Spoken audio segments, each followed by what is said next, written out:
Mr. President. Senator from Louisiana. This well-meaning CRA Oh,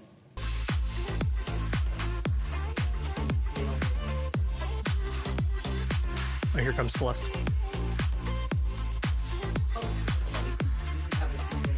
Yeah. Hey. How are you, friend? Good to see you. Good to see you, too. Of course.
All right. Welcome on in, everyone. 9:59. You just saw Big D making his way across camera one there for a quick moment. And obviously, Ron is off. Unless Ron. I'm not Ron. I don't know. I mean, you have good hair. Ron has good hair. True. Yeah. Well, hopefully I'll be the same smiling, awesome personality. Trenton, it's so great to have you here. So great to be here myself. So yeah, you're amazing. Syleste. And a big thank you to everyone who's already waiting and watching on YouTube as we get ready to kind of make the switch over here on television as well. So good morning to Louis Gonzalez. Let's give you a couple of you shouts out there this morning. Thank you so much for joining. So we've got some big stories coming up. Big Camelback rescue, right, that took place on Camelback Mountain. And we're going to get started right now. Good morning, everyone. Here we go. 10 o'clock on the dot. This Camelback Mountain rescue, Trenton, this has been our big story of the morning. Yeah. About 14 hours that guy was up there. Now, we had reported on it last night when this first started. Phoenix Fire had said at the time that looks like it was a hiker, like you said, yes, in duress on Camelback Mountain. But the particular trail, the part of Camelback Mountain this guy was at was hard to access. So, of course, it's at night, and they needed an air crew to get up there. They said they would do it in the morning, but the drama kind of unfolded really this morning, right? Yeah, it really did. You are looking at him. He's kind of covered, it looks like, with a blanket here. And this is a part of the rescue when, in fact, it was SWAT team members. That's what makes this very unusual. Yeah. And not an easy situation here when you have these SWAT team members that had to be flown in on a harness and landed on top of these big boulders. Look how close the man is there, kind of sandwiched. Right. And there's no room up there None. either. Not whatsoever. Look at the wind. I mean, obviously from the helicopter blowing up there, but they have no room up there to maneuver. And there they go. They're actually patting down the guy right there on top of the mountain. Incredible.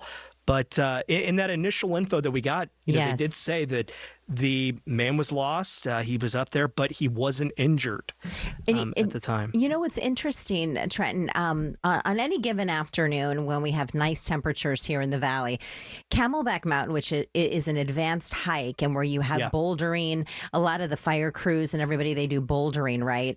They train for it on Camelback and on Papago. Rarely do we see those SWAT team. No. And police there on scene as well. So unusual. And to have that be kind of the first response, they obviously had the threat of danger to be up there. Now, we haven't heard particular if there was anything that this man was doing or saying, or if he had possibly a weapon on him yet. But this was the most unusual one I've seen in quite a while up there. And like you mentioned, I mean, this is the iconic destination when you come to the valley. People want to hike Camelback. They do. They do. Dominique Newland was live there all morning, and she joins us now with more on this. And from the beginning to the end, Dom, you pretty much covered this story, did a fabulous job at it as well. What can you share with us in terms of, take us to the beginning if you can, for folks who are watching and listening here this morning? Let's start at the beginning of this story here. Yeah, hey guys, what a 13 hours, the past 13 hours has been, give or take, for these crews. When we first arrived at around maybe 3:30, 3:45 or so, it's pitch black out here, and that's what those crews had to deal with when they first got to the scene at around 8:15 last night. Just due to the conditions, there's only so much they can do when it comes to rescue operations, especially of this scale, when they're not working with a whole lot of sunlight. So we kind of just had to wait and see for ourselves what was going to come from this.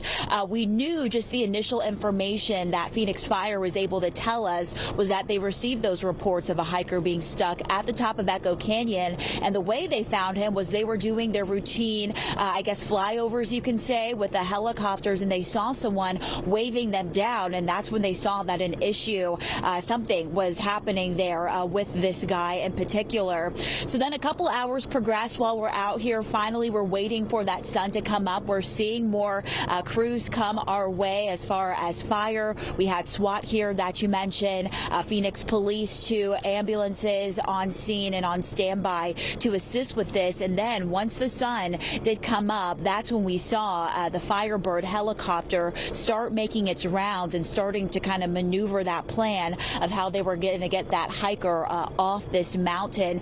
And I would say it seemed, we don't know, of course, what was happening from their vantage points and with those conversations, but from our view, it seems like they were able to do it quickly and efficiently to get this hiker. Of course, you might have seen some of that video when they were on top of that mountain with some of the SWAT people and the conversations and things that they were talking to the hiker about. We still don't know what that conversation was, really why that hiker was up there, but they were able to get him on a harness, get him hoisted up into that helicopter, bring him down and into an ambulance. And then we saw Firebird had to go back, refuel, and then come back for those personnel who were on top of the mountain there. And it seems like they're still up there currently.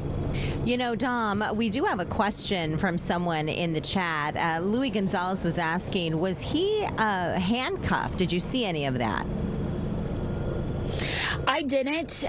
So far, I have not seen him being handcuffed. And, I wanted to bring up a point because I did ask, with SWAT, typically we don't see them for certain rescue operations, why they were here. And the fire captain, he made a note. He said there was no immediate threat. No one was in danger at this time as far as the public, this guy in particular and himself. Really, it was for the tactical operations of it. These guys, maybe even some females as well, they're trained for things like this, and just due to his positioning, how high he was up, that's when they call other personnel, and in this case, those special units to come and assist with something like this. Well, Dom, I know you're going to be out there this morning as hopefully we get some more answers on this guy's mental health. If he was up there, having a crisis, he's obviously in better hands now. So great work out there. Thank you. Thank you, Absolutely. Dom. Thank you, guys. Thank you. All right, let's go. Do we still have that video, Brian or Dave, of the Camelback rescue? Yeah. Okay, if you can bring that up one more time. Dom, thank you so much. Let me go to this camera right here. Trent, I kind of wanted to also talk a little bit about the fact that Camelback Mountain, as you know, is an advanced mountain. Mm-hmm. It's right in the center of town. It's a place where a lot of different, thank you guys, thank you for pulling up that video. It's a mountain where a lot of the resorts in and around town, and we have a lot of snowbirds here right now, a lot of the resorts actually recommend people hike the mountain. It's an advanced hill, but I think it's something important to note that the crews that were out there today, fire crews, they train like this. So do our SWAT team members, but you can see how windy it was with that helicopter. And I just wanted to give a big thank you to the crews who happened to respond to something like this, because this was a very unusual response. Yeah. And like you mentioned, with the training that these guys and gals go through all the time, constantly, to be able to react to these situations where it's unpredictable, it's unknown what each day is going to bring, but clearly they did their job the right way. Like you mentioned, they were able to get this person off calmly and in an organized fashion, and most importantly, nobody was injured or hurt. Yeah, absolutely. Incredible. We'll have to, we will, of course, keep you updated throughout the day on this story. Let's get right to this next one that we're talking about as well. This health care vote that will take place. And Senate Majority Leader John Thune announcing yesterday that Republicans plan to put a GOP-led health care bill up for a vote tomorrow. This is something that is so important to so many families, especially those that have, over the past several years, depended on the Affordable Care Act. Mm-hmm. And so the Republicans now are coming forward with their own version. Right. And obviously we just had the government shutdown, the longest one in history, just last month. Yeah. And to be out of that to, are we going to have another battle to where Congress can't get along, where, like you mentioned, folks are struggling right now, where you have the worst time of the year with the holidays, and now these premiums are set to spike. So it is interesting, though, with the Republican plan that it will make, they're saying, insurance premiums more affordable, but it doesn't extend to those enhanced tax credits where that was up to, $20,000, I believe the increase was going to be in a lot of cases. So they're planning on redirecting funds to health savings accounts for those who use those the bronze plans on state exchanges. So taking a different approach, certainly, for what a lot of folks have been used to. Interesting as well. Some of the research that I've read today is that we don't really know if they're expected to get the 60 votes needed to advance. But at some point, there's got to be some give and take on both sides with Republicans and Democrats to really put something together, because with a lot of families who depend on this type of health care, families desperately need it. Yeah, for sure. And a lot of the commentary, too, after the shutdown, I think that was really a lot of the pulse for the folks that are in the Affordable Care Act. Yes. Why did we shut down the government? What did we get out of that? And then they're in this situation now where the deadline's approaching. and so they're true. no closer to a deal. So let's go right to the poll question, which has a little bit to do with this. Do you believe the Senate should pass the Democrat or Republican health care plan?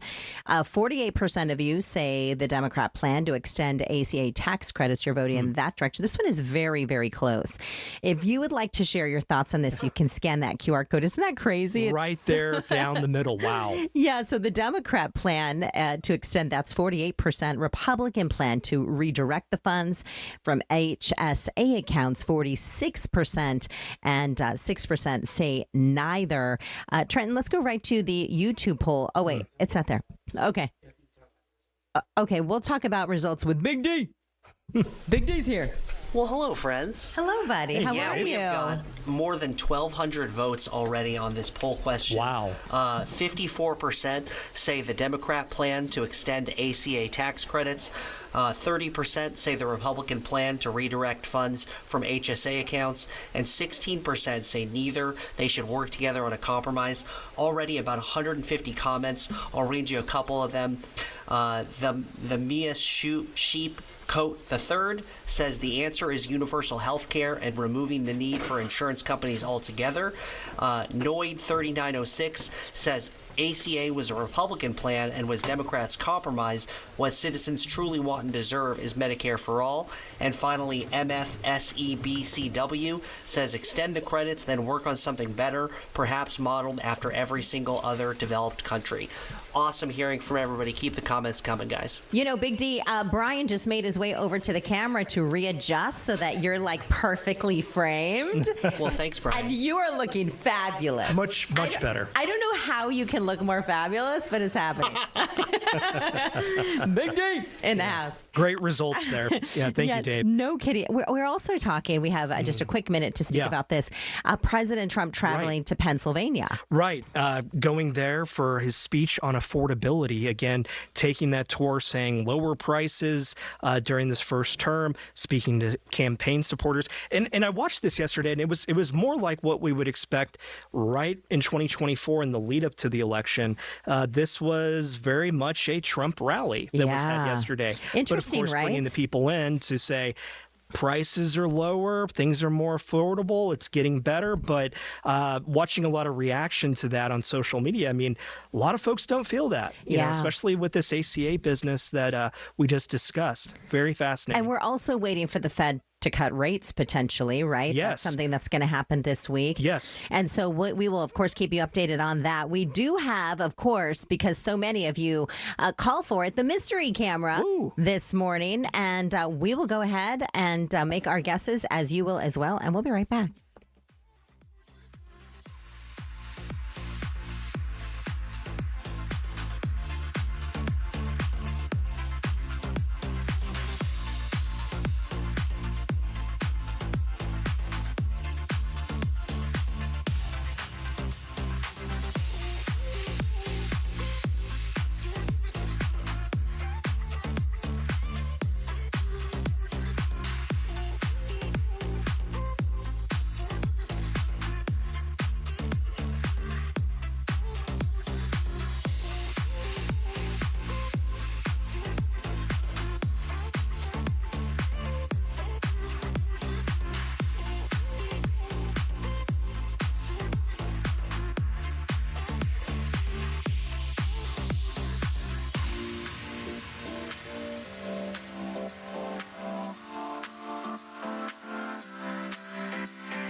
All right, welcome back, everyone, here at 10:15 this morning. And this is your mystery camera. We do have some really great guesses. And Melinda Moses, 56, I'm with you. I hope Halakita is okay. We have not seen her on the chat this week. And this has become a bit of a family. This is a safe space, Trenton, right here on this stream. I love it. Safe space. Fox family there. Fox family, yes. Okay, what are you thinking with this mystery camera, Trenton? I mean, it's gorgeous, but I'm going to say that those are Rocky Mountains rather than Appalachia. Oh, nice. Man, I'm going to go with Colorado. Okay, you know what? That's a good guess. A few other people in the chat are going Colorado as well. A little philosophy says Colorado, but then you also have Charles David with Nevada, Louis Gonzalez with New Mexico, Darla Nickel. Good morning to you, my friend. Colorado or Tennessee? She says Donovan, who's there with her, says Texas. So this is kind of a family situation. Texas, huh? I Yeah, love Texas. the enthusiasm there as a Texan. I wish that was Texas. I'm going to go with Nevada on this one. Okay. I think so. Would you like to do the honors, Trenton? Yes, let's do it. Okay, let's And the answer is, let's see, Oh. Sayreville, Tennessee. Wow. Oh my goodness. Wow. Who said Tennessee? Was that? Wow. Hold on. Let's go. Oh, Darla Nickel, Colorado or Tennessee? Good Okay. call. Great job there. Didn't Let see us. Neither did I. Let us know in the chat. Was it the mountains where the sun was coming down? Yeah. What was it that kind of led caught you? your eye about it. Yeah, no kidding. And let us know if you're new to the feed. We'd love to hear from you as well in there. And also, we do have a very special guest this morning. Yes. Hello, my friend. Justin Lum, Fox 10 while. investigator. How's it going? We're Good doing morning. pretty good. How are you? I know that you've been locked away on a new investigation pretty much every day. As Who has the key? Who has the key to that door, by the way? I wish. Justin, that's it. Yeah, it stays with him at all times. Like a nuclear key. Yeah. Really. I'll say it's so cool to recognize some of the names in the chat. Yeah. People that you guys just call out. I always hear about Little Philosophy. Yeah. And I'm like, who is Little Philosophy? That's it's just, it sticks amazing. out. Yeah. You're That's like, is he going to talk about Socrates or what's happening? There's a always has good handful questions of for people. you, too. Yeah. Awesome. Good to be here, though. I appreciate it. We're talking about one of the big stories that you've been working on. And is it the It's about warning shots. warning shots? Yeah, In the yeah. Is it in the air that the warning shots are made? I think the point of the story, not whether or not they are happening. Yeah. I mean, I would hope that that's something that's not normal. But Trenton was a big help on this too with our team, and we wanted to ask dozens of agencies, law enforcement agencies across the state, do you allow officers to fire warning shots, whether that's in the air or in the ground, whatever it is, to warn someone to stop a threat? Okay. Policing experts are that's just not common sense. Policing experts that we spoke to. This all started because last year we found out that Sedona PD allowed this. Oh. And we talked to the ex-deputy chief, who was fired, and I should say that he's filed a lawsuit against the city. There's some other issues there, but one of the issues that he had and raised concerns about was this allowing warning shots. They have now changed that policy just a couple of months ago after years of having it. So we wanted to know who else had that. And there are a handful of agencies that do allow it. They say generally discourage, but as we found out, 40 out of 44 say no. It's a rare, questionable tactic because what goes up must come down, and the question is just why. If there is a major threat, you've been trained to stop that threat, whether it's by less lethal or by lethal force. Every situation is different, and you can chime in on what you thought about this. Is we were just all right, let's just cast the wide net here. Yeah, well, and our first thought when we were discussing it was people are still doing that in 2025. Yeah. That it wasn't something that was antiquated from the old West days or something you would see in a Hollywood movie where it'd be stick 'em up, and shoot in the air. I mean, it's almost a little comical too. You had that great turn in the piece where we found that small clip from the Hot Fuzz movie where they were joking about, you haven't wanted to fire your gun up in the air and go, Isn't that what they used to call police? The fuzz. Right. And so The fuzz. Exactly. And the point of just people are still doing this, and also, as you were going about reaching out to some of these departments, now, if you could talk about the one in particular who said, well, hey, we're looking at actually our policy. We found this. And I will say that I asked Sedona PD in the past 5 years or so, has anyone ever done this? Is there any documentation that an officer had a fire warning shot? They said no. So it's like, why is that even in the policy? Ultimately, they took it out to say they're prohibited. And some agencies were very adamant and even asking us, like, what are you asking us? We're confused. Like, you're throwing a curveball here. Do we fire shots up in the air? Yeah. And they said no way. And some were saying the 4 agencies that we found, it's generally discouraged, but if it's deemed safe and effective and reasonable, it is allowed. But when is it safe? When, like I said, a bullet must hit the ground. Shannon's Law is one thing that comes up because of what happened to her by a stray bullet hitting her and killing her back in 2000. So negligent gunfire is a felony. So in this case, it seems that law enforcement is immune from that based on their own policy, to each his own, whatever they decide. One agency, Round Valley Police Department, they have an interim chief there. I asked about this policy. He checked it and he said, oh, it looks like we do allow it, but I'm going to amend that. I'm going to change that right now. He may not have known until we brought it to his attention because he had really just joined in because there's some other major issues going on within that department. So it's a policy I think every agency needs to look over and decide, okay, is this beneficial? Do we need this at all? Is it common sense? And from what we're learning from policing experts, it's just there are other alternatives to deter threats and firing a shot in the air. So this was just an interesting deep dive and data journalism type of piece that we did. What I think is really important to mention, your statement where you just said people were confused by why we were asking this. Like, well, why are you asking us this question? I think that's what investigative journalism does. Like, you ask the tough questions. We try to better the community as a whole. Why are these policies in place? We ask the questions.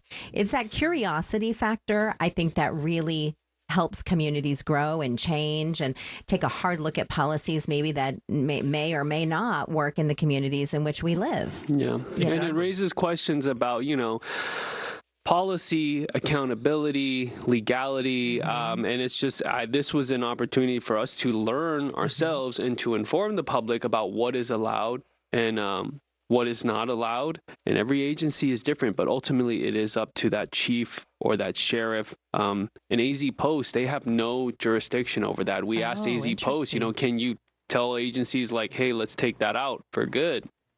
They can't control that. It is up to the jurisdiction.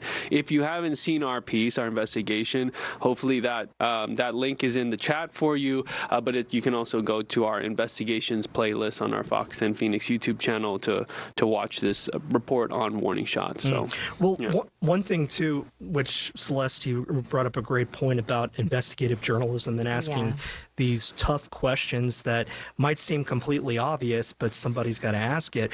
But on the process of, as you're going about and asking them, what may be just buried in the policy that these agencies, and it doesn't necessarily have to be police, but just a government agency might not know about, and it pops up from time to time or in a certain circumstance, but you're asking those questions and trying to dig through it. And that takes information from the community, from tipsters, from people within. In this case, this was someone who worked there formerly and had issues with this policy. And so we ask those questions, and sometimes the PIOs don't even know. They have to go find out. They may not even know what we're talking about, and then or they do know. They provide us that policy. Sometimes we have to do a records request just to see that modified policy, and that takes time. Sometimes that policy is just available online. But I think that's what I love about what we do, is that we can get the time to do that, because we can do our work on our end. We're still waiting and giving a chance for the other side to provide us that information. So public records, they're great tools, they're great resources to access, and I encourage all of our journalists here to do that. So and it brings up also, it reminds me of the situation where the state passed the abortion law under Governor Doug Ducey, but we already had one on the law from like way back in like the 1800s. Territorial law.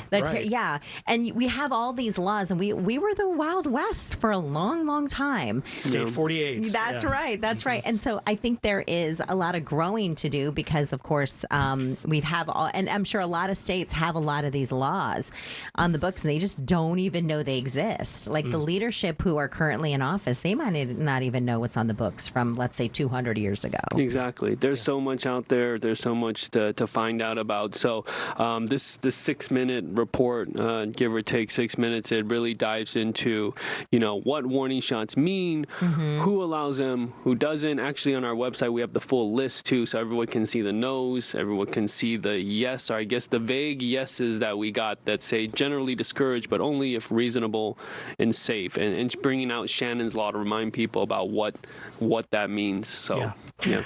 Looking ahead to 2026, the Emmy Award-winning series Aftermath making a return. Thank you for bringing that up. So, January 2026. Aftermath Murdered in Phoenix is a docu-series about unsolved cases, specifically here in Phoenix, and it was really a passion project of ours to reach back out to families we'd covered in the past who just felt like they had no more answers. The phone calls stopped ringing. The media stopped asking to talk to them. They felt they were carrying grief and just injustice. And so we really go deep and take them back to those places of where this all started, their nightmare started. Wow. But it's really about navigating that grief, getting justice, and each family deals with it different. This was season 1 with 3 cases. And yes, we did win an Emmy for that in the crime and justice category. And I'm so proud of that. Our team, Corey Goodwin, George Obi, and how we're able to really humanize these stories. So in season 2, we take you to 3 new cases. And I can tell you, it's just, if not more powerful, because, season 1 is like we're learning how we wanted this to look, how we want it to feel. And now we've got 3 more episodes that are coming out in January that we're working on. And the point is to shed light on these cases that just, you see them on a silent witness page.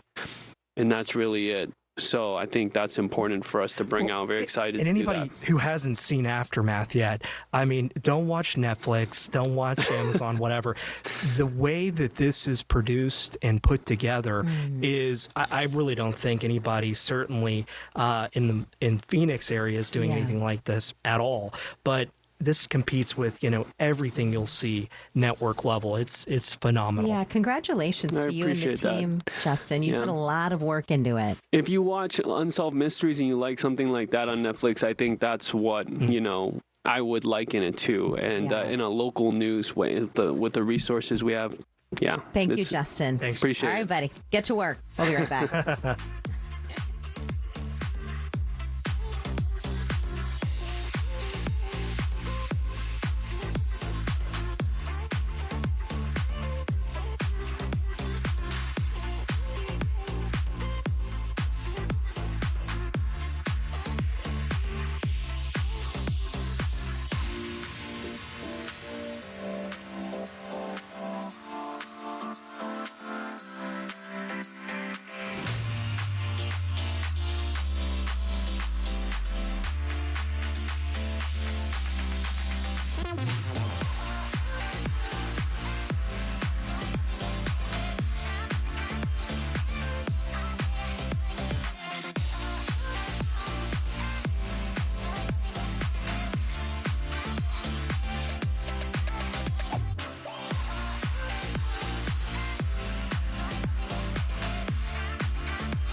just away from here. All right, we are back, and you are looking at a resort cam in some beautiful part of the country. Welcome back to Fox 10 Talks, and we have a very special guest here in the streaming studio, Trenton, with us this Very morning. special. Yeah, Mayor Jerry Wires, so of Goodyear, so great, or Glendale, excuse me. I'm sorry about that, but more importantly, you're dressed appropriate for the Yes. season. How do you like that? Isn't that cool? Yeah, It's so you cool. look great. Yeah, I have to If we say. had a catwalk here, I'd say stand up and right, do a little yeah. turn. Yeah, and- I mean, if you want to, a little Yeah. bit behind. Well, you know, props are always important. So I Yeah. thought, okay, well, this shows my Yes. Christmas Yeah. spirit, right? Yes, look at you. Are with you the- big on the holidays? I love Christmas. Yeah. I to the point where when my wife and I were marrying 43 years ago, I said, all I want to do is pick the date. She goes, why is that? And I said, because when I'm old and gray and senile, I said, I want to always remember our anniversary. So I chose June 25th, which is exactly 6 months away from Christmas. Or 6 months before Christmas. However you want to look Right. at it. And I thought, you know, no matter what happens, I'm always going to remember that. So. Yeah. In the Wires family, is there a big Christmas tradition that you try to do? A couple days. Well, there is, and I think you might find this a little strange.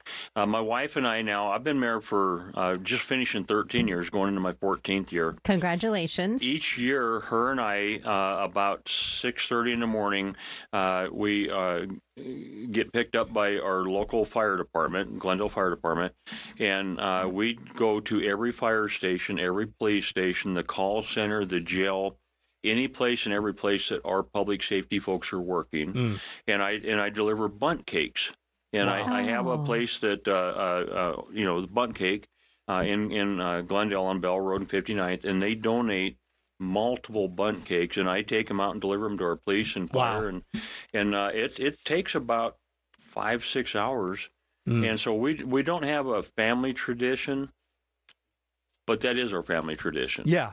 And I just really think anybody that's doing public safety on a day where everybody else wants to be with their families, I think I should take time from my schedule to go out and let them know how much I really appreciate what they do. Oh, There's that's something about that awesome. with There public is. servants, you know, remembering their folks that time of the year. I love it. Speaking of tradition, you have something really special happening in your community. It's the Hometown Christmas Parade. It is. Yes. Tell us more about that. Well, and again, this is different from what most people expect. This is not a City of Glendale Christmas parade.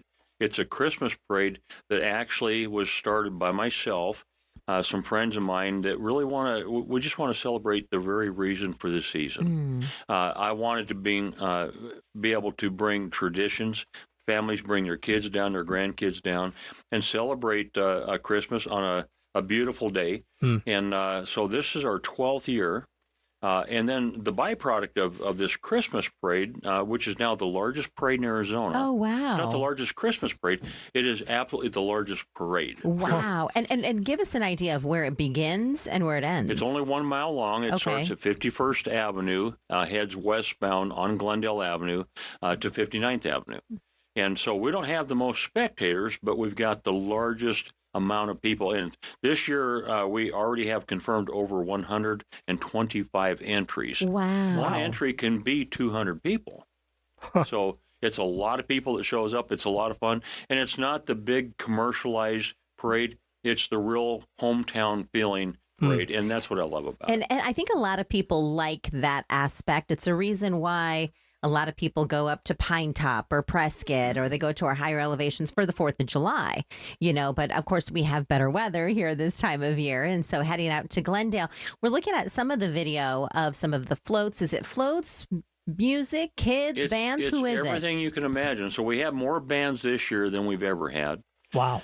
You know, and the one thing that I guess Do you have any like prerequisites to the band? Like, could Trent and I come out there with my clarinet and his drum kit? Absolutely. It would be amazing. Yeah. I think we're the 136th entry. There you go. Absolutely. And there are some really, really neat floats, and there's some, you know, anything you can imagine shows up. But the only requirement is that they do something Christmassy. The biggest byproduct, the best, in my opinion, the best part of this is after this group, my group, pays for whatever we have to pay for to put the parade on, because it's not a city function, it's privately functioned. All the money that we have left over after entry fees and sponsorships all goes to our local food bank.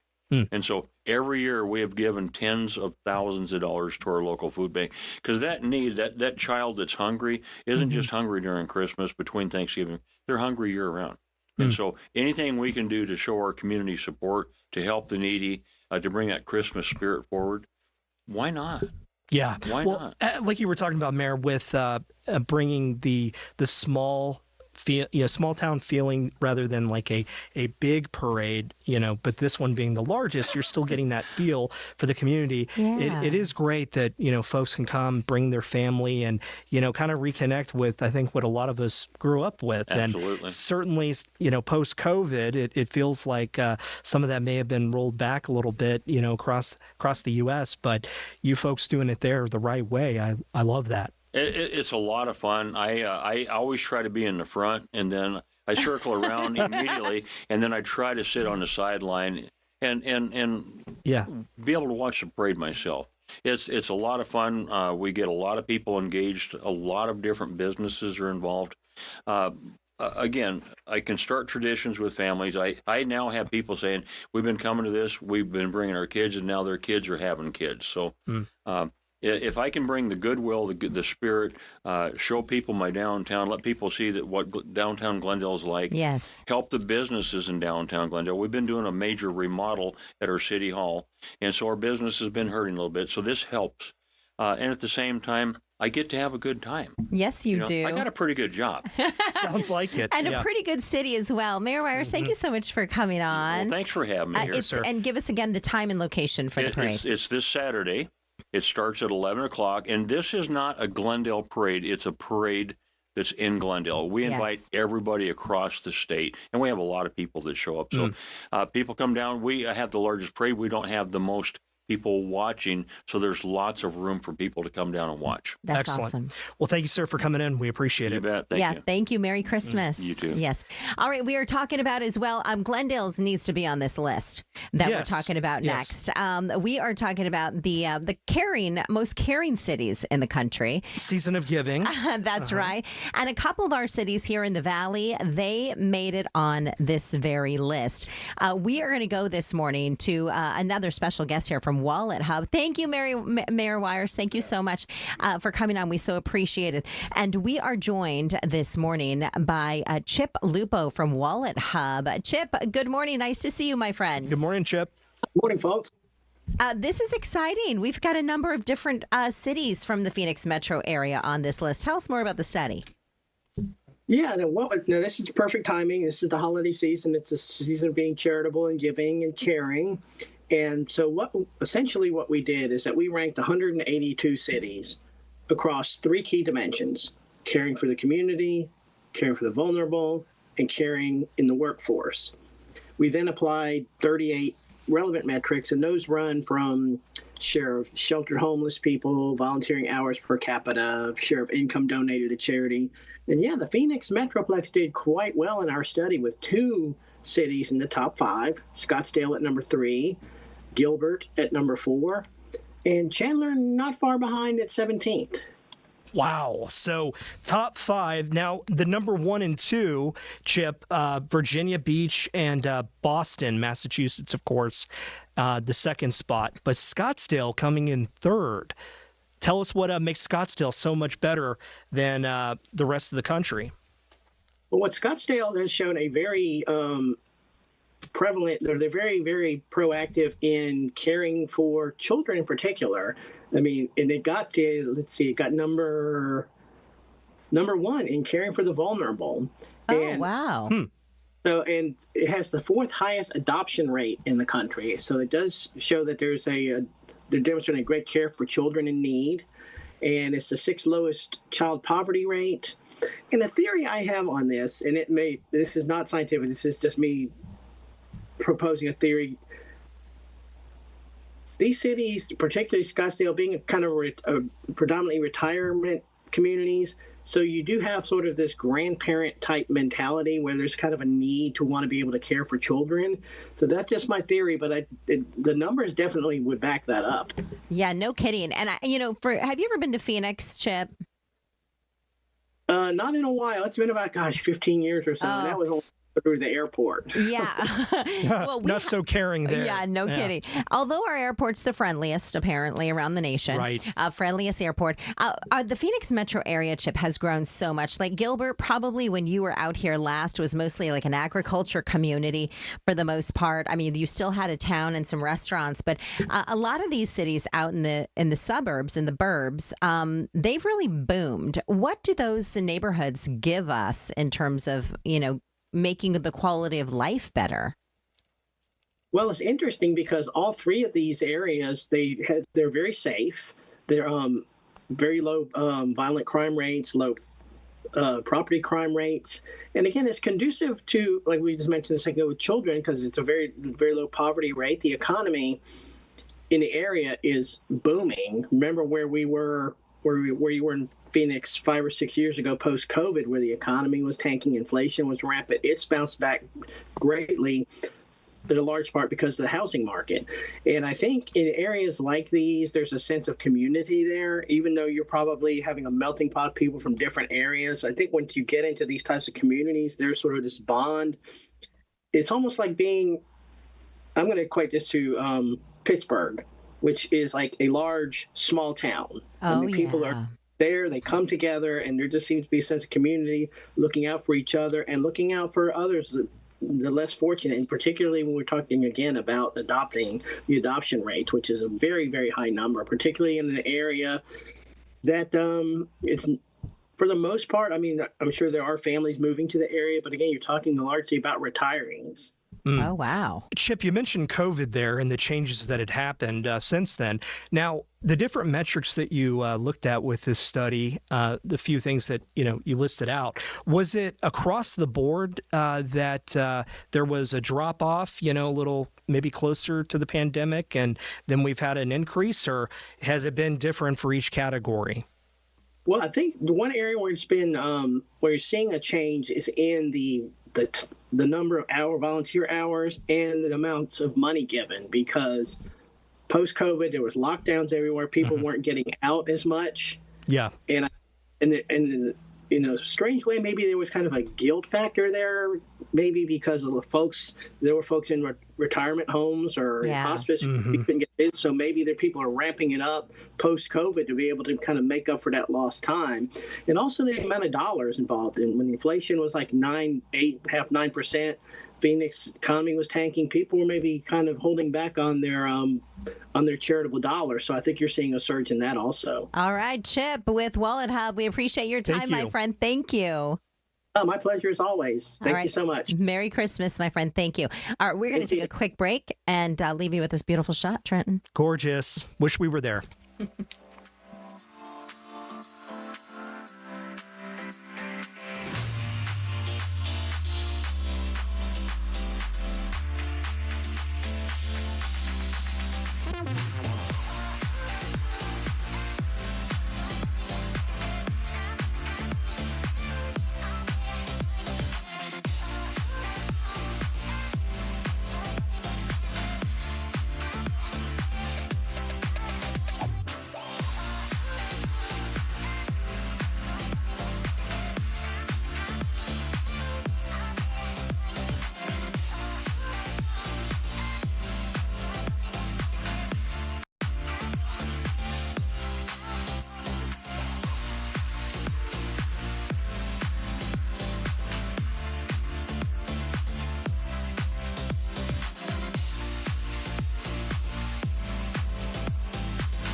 Welcome back, everyone. You are looking live at one of our resort cams from some beautiful city around the country. Man, wish we were on those slopes right now. I know. It almost looks like a spring ski type of a situation.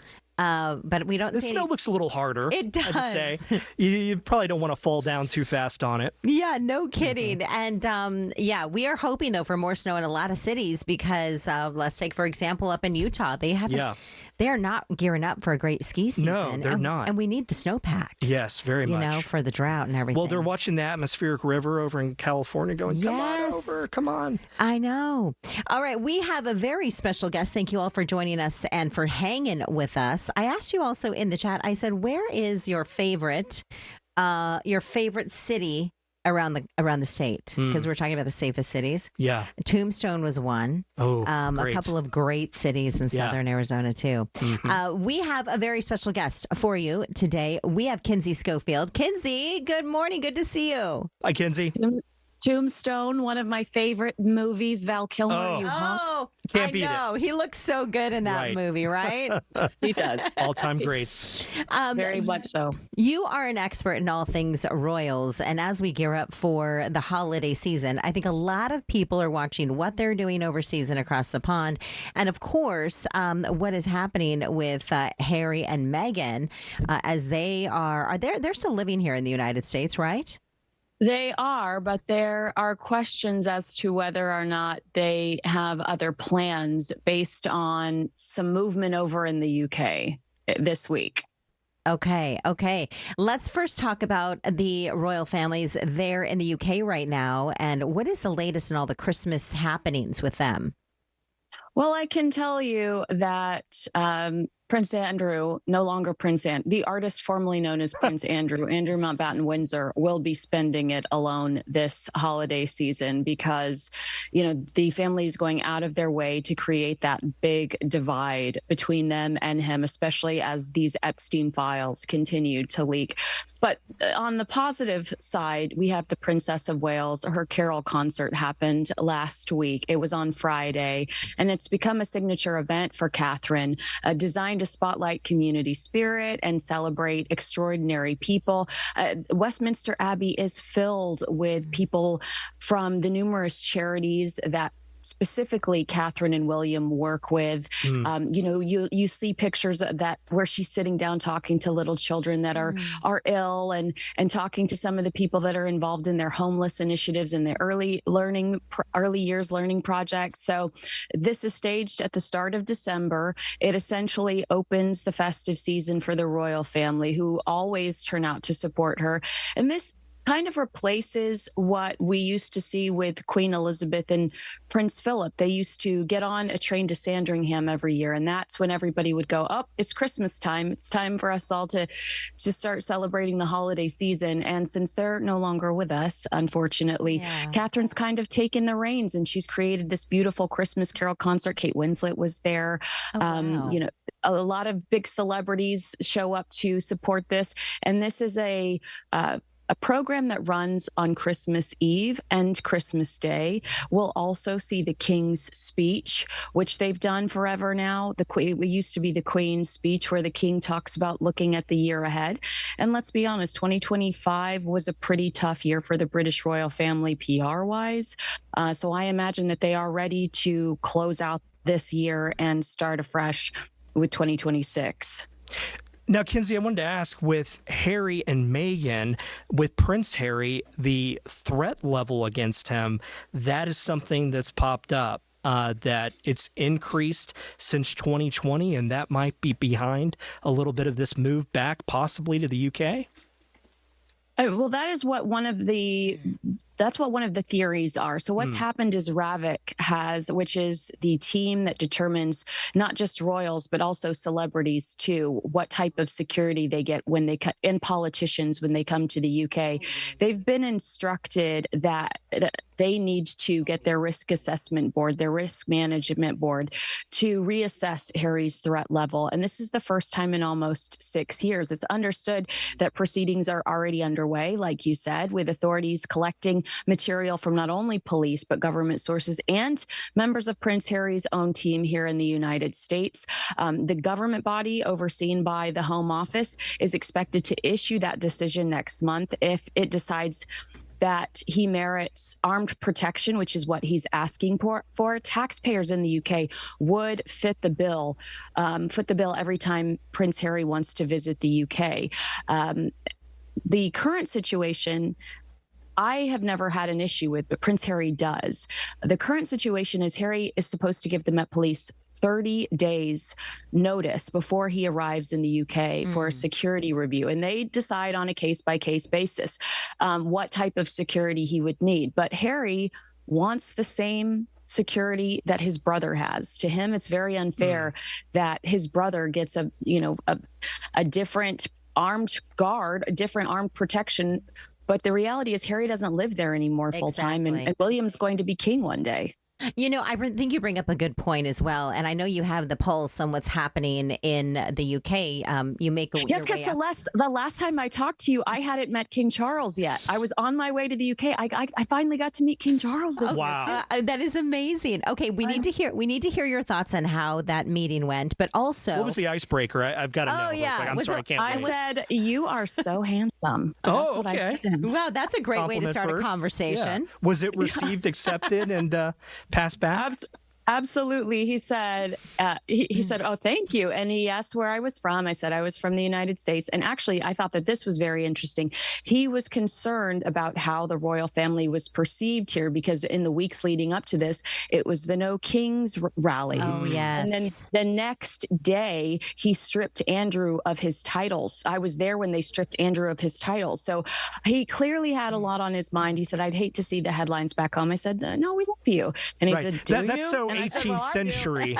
We're well past it. I can't wait to read your tell-all book about the meeting with the king. Wow. Thank you. Wow. Yes. Love it. Kinsey, it's so great to see you. Thank you for joining us this morning. I miss you, sister. For all of you who are just joining us or hadn't known this, Kinsey used to be an employee here at Fox 10, and now she has spread her wings and launched around the world. So congratulations on all your success. You look amazing, and thank you so much. All right. We'll talk to you soon. Thanks, Kinsey. We also are talking about this morning Christmas trees. Yes. Real or fake? Real or fake? We were a real Christmas tree family for a long time. Yeah. And then the kids got busy, and then we got busy, and we went artificial. What about you? Oh, we're totally fake all day long in our family. Yeah, that's a key point. Now, the candle investment, I think that's really what matters. You're talking about like balsam and fir? Yeah. I mean, if you can smell it, if you feel like it's in the air, it's Christmas. I am with you on that despite one. what everybody else might say. Absolutely. Okay, we are going to go to Chelsea Torres this morning. She has been covering what's happening on some Christmas tree farms. And Chelsea, this is actually quite exciting. We're starting to see a bit of a bump in one type of Christmas tree. Good morning. Hi, good morning. Yes, real Christmas trees. And I have to say, I don't have good morning. I don't have space in where I live for a Christmas tree, so I'm definitely going to be doing the candle route. I was talking to somebody earlier about that. But what's so interesting about what happened here is actually North Carolina is ranked second behind Oregon for Christmas tree production. And this part of North Carolina is where a lot of the Christmas tree farms are. And it was also hit really hard by Helene. And so one thing is that, quite a few farms have been impacted by Helene. One in particular, he lost 64,000 trees, saw over $4 million in damage. His office had to be completely revamped. He had to rebuild his home. And I mean, the one portion of his trees that were wiped out was under 8 feet of water, just to kind of give perspective. So one thing is that a lot of tree farmers are telling me is that they're just hoping that more people are kind of going out and supporting the local businesses and getting those real trees. And they really are optimistic here in the years ahead just for sales and hoping that especially that one farmer, he can recoup his loss. Guys? Well, yeah, I can only imagine that they're getting pretty hit hard there. And are we in the pack? Come back. Chelsea, we're just going to chat with you right now. I think we were hoping to have your package, but that's okay because I think chatting with you is so much more fun. It is. And out there, I know that they've been dealing with so many other things with the home losses, the environmental damage that's out there. But do they feel like with the Christmas tree industry that it can bounce back pretty quickly? Yeah, they do. Actually, one farmer told me you just have to accept it and move on. Because I asked him, I was like, you lost so much of your business from this natural disaster. And he said, that's what Mother Nature is. You know what happens, and you just kind of have to keep moving on and keep going. And I think a lot of people here in the region are feeling that exact same thing, right? A lot of people had to rebuild their homes. Some are still waiting for some kind of relief so that way they can rebuild their home or they can find a new home. Some people, they've had to completely change jobs because the job that they had was completely wiped out. A lot of the roads, bridges have also had to be rebuilt as well. But I think in general, people here are very resilient. We've heard that word so many times, but they are, and they've just done exactly what they needed to do. But they always tell me it's the community, the neighbors around them that have helped them lift themselves back up. I will say, kind of going back to the Christmas tree industry, the farmer that lost so much of his trees, and he's not the only farmer. There were others that also lost a handful, but he probably had the biggest impact out of all of them. He says that he's expecting in the next 6 to 7 years for there to actually be a fluctuation in the tree supply. And to kind of back up a little bit, it takes about a decade for these trees to finally get inside of your home. So for them to be as tall as they are, as full and fluffy, that high density, it's the long game that a lot of these farmers are really working on. It's a long-term investment. It's not a rich man's business by any means. And so because of that, a lot of years of hard work goes into this. And so when you think about the part of his portion of the trees that was his farm that was completely wiped out, it was, a mix of different kinds of years that had been. So he's thinking, in the next 6 to 7 years that there could be a fluctuation in tree supply. So we'll have to see. American spirit, alive and well there. So true, Trenton. Great. Chelsea, thank you so much. Wonderful job this morning. And it's a beautiful and long but beautiful business. Yes, thank you. All right, we do want to get to, we have about 45 seconds left or so. Yeah. Unknown. Yes, unknown. So Brian Webb and myself, we are having our second episode, which is up right now on fox10phoenix.com. Also, our streaming app on Fox Local. You can watch that. Now, this is with Dr. Peter Skafish. He's co-founder of what's called the Soul Foundation. And we're talking UAPs, so unidentified anomalous phenomenon. Yes, and aliens. For UFO. Yeah, and aliens. I looked at Trenton and I said, are we talking aliens? Oh, we He's are. Like, actually, yes. And next week we have a very special treat. It's the 50th anniversary of a gentleman named Travis Walton, if you've heard of him, a very famous Arizonan who said he was abducted by aliens. So all right. A lot to talk about on Unknown. Thanks for joining us. Anita and Danielle are up next.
Plot continues. The Blondes Who Babble. That's what we like to call ourselves. That's right. When Ty's not here, Danielle is. We're talking about something very important, injury prevention when it comes to children. So we have Blanca and Lexi. Good morning. From Phoenix Children's. What are the stats? Every year, how many kids are we seeing coming into emergency rooms, doctor's offices, Phoenix Children's, with minor to severe injuries? Well, the numbers change drastically depending on the time of the year as well. But what we have seen at Injury Prevention Department, we have seen an increase of having us being consulted for getting information, the right information on how to keep children safe in the either in the car, at home, in the water, everything injury prevention. That's kind of what we cover and how to keep children safe. Okay. So we're talking about different aspects, car, the water, at home. It's very busy right now with holidays. So we have a lot of family coming in and out. We have a lot of Busy, parties. schedules are changing, which I know is huge for the car situation. That's when things, typically when we see those tragedies happen, when kids are left in the hot cars, it's typically, oh, I wasn't supposed to drop off at daycare today, I forgot, and then tragedy strikes. Right, and that usually happens when there's a switch in like a routine in the day. Especially during the holidays, because you're either running late, doing holiday shopping and all that, who's taking care of the kids. So if there's a change in your routine, it's best if you come up with the plan beforehand, involve as many people as you can. If dad is usually dropping off kids at daycare at school in the morning and mom is now this time around, come up with a plan beforehand so that, and this can happen to anybody. And I've heard put something like put your purse in the back seat. Or a cell phone, because you need it. A teddy bear. Correct. And so that if you, let's say, forget to drop your child off, you're not going to leave your car without your purse or your cell phone, unfortunately. Correct. You know, and so you remind yourself. Correct. Yes. Again, coming up with the plan, leaving something in the back seat, or kind of remind yourself and kind of focus on what you're doing that day in that routine. Technology also helps as well. A lot of the vehicles as well have those reminders. Check in the back seat when you turn off your car. But again, not everybody drives a nice car with that features, but we don't have to rely on that. So you do have to look for different features and kind of come up with the plan. And this little guy here, we notice that, I think he has a name, right? Yes, this is Tomas. Okay, Tomas. So Tomas he's ready for the sun. Yeah. And I think this is also another reminder for parents out there. Typically in the winter months, you know, you're not really focused as much, I would say, on the pool and water because it's cold. Yes, of course. But it's still, the pool is still there. I always see it, especially in the child fatality review that did come out. Drownings did increase in 2024, and we never want to hear that. So we try to look at those leading contributing risk factors, and we do see a lack of supervision is one of them, and we also just want to find ways to figure that out. So that's why we offer classes at the hospital that kind of gear our information towards that. And at the hospital, we do provide these life jackets. Oh, nice. And because we want children to be safe, but we also say supervision is super important as well. These classes, how long do they last? How do people sign up? How much do they cost? Yeah, they're free classes. Right. They are an hour long for our water safety ones that we offer. We also offer home safety, safe sleep, and then child passenger safety. They all offer a few different resources. But yeah, we have those that we offer at the class. And what about cooking? I know the holidays involves cooking. I have a little one who, she comes over to the stove and you kind of forget you have all the burners going, and it's like, no, you know, there's too much going on, or you're opening the oven, or maybe just keep the kids out of the kitchen when things are kind of hectic like that. And is there any information? Yeah, a lot of the home safety as well, because we do have to realize, and one thing that I'm a mom of 2 boys, and I remember trying to see their eye level, what they see, what they're interested of, and oven, for some reason, that was one of the things that they really enjoyed, just kind of looking over that door handle and everything like that. But probably having somebody there to secure it and having the kids on the other side so that they're not on their way. Again, this is a very busy season for everybody, and we just want to make sure that everybody's safe. You mentioned safe sleep, which I think is very interesting, because you put your kids to bed and you do hope for the 8, 10, 12, how many hours they're sleeping, that they're going to be safe. What can happen in the overnight hours, nap time, that would cause injury, and how would you prevent that? So a lot of times what we see is maybe a parent placing them in a not safe sleep environment. So we want to make sure that they are in a crib, a bassinet, or even a play yard, because that's what's safe. We did bring a play yard as an example, just to show down there. But we also want to make sure that there's no pillows or blankets or anything. We just talk about following those ABCDs of safe sleep, and we add that D part because we also want to talk about dressing comfortably. Okay, so I've never heard of this before. What are the ABCDs of safe sleep. Yeah, so it's please. alone, sleeping alone, making sure that there's nothing around the child, and also not with anyone else. And then B, as you want to be on your back, because if the child's rolling around, a suffocation can happen, and we don't want that. C, crib, play yard, bassinet. We all just kind of lump those together, but we just want to make sure they're in that safe sleep environment. And then D, dress comfortably. Make sure they're not overheating, because children get a lot hotter than we do when we're sleeping. And so we want to make sure we're not overbundling them or causing any way for them to have an That's incident. very interesting. I've seen, you probably put that Crystal, our meteorologist, Sleep has sack. a Yeah. 16-month-old. But I remember when she came back a year ago, we would watch on the camera, and they were in the sleep sacks. Those are good. Yes, we do recommend those, and we do actually give them out at our classes as well. That's awesome. And then we had a car seat down here, right? I think. Yes. Did we have that? And this is, I mean, obviously car safety. Now we're switching over to that. Definitely want to have, I think, kids in the right seat. I think parents, sometimes it's a little confusing because we're like, oh, they weigh this much, but they're this tall, they're this old. And you want them installed correctly. Correct. Yeah.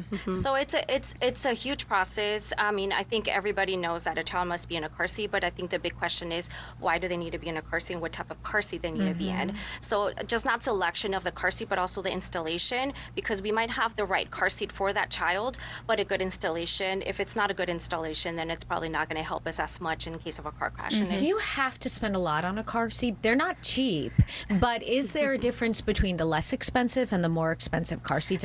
Is one safer than the other? Safety-wise, not necessarily. Okay. They all have to pass all this crash testing.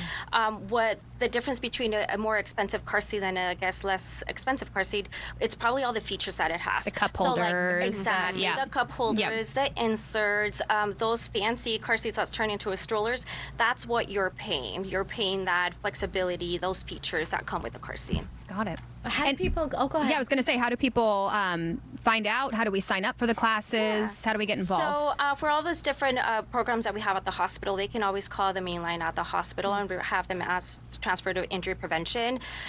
Then we'll give them information about how to register for these classes. Either sometimes they just need a car seat education on how to install their own car seat. So we can definitely do that, just like the fire department does. We do that as well. Thank you. That's Great awesome. information. Yeah, we thank you, really ladies. appreciate that. Yeah, Especially now. Have a Merry Christmas. Thank you. You too. We have a really special treat for you guys. Take a listen to this.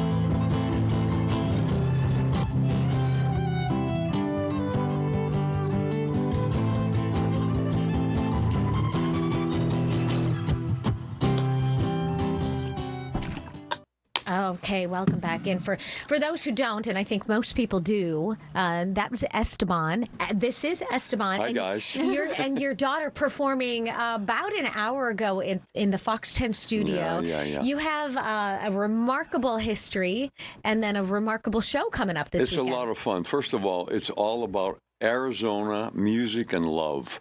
And that's the three things that make us percolate as a family band. And we have been doing this since, well, I have a whole story how this whole thing happened. But real quickly, we have a beautiful concert it's called the Grand Hyatt Scottsdale at Gainey Ranch. And it used to be called Hyatt Gainey Ranch, but it's called the Grand Hyatt now. And it's this Friday, and it's a commemoration of my 10 years playing there from 1990 to 2000. We were the best of Phoenix, best place to take a date, best place for live music. I mean, for 10 years. Was it a residency? Or was it... Artist in residency, Wow. yeah. Okay, wow. So you haven't played there in 25 years? Well, I had one little gig there, but not like this. This is a very special event, and we're reliving all those memories. Up to 2,000 people a night jammed in there.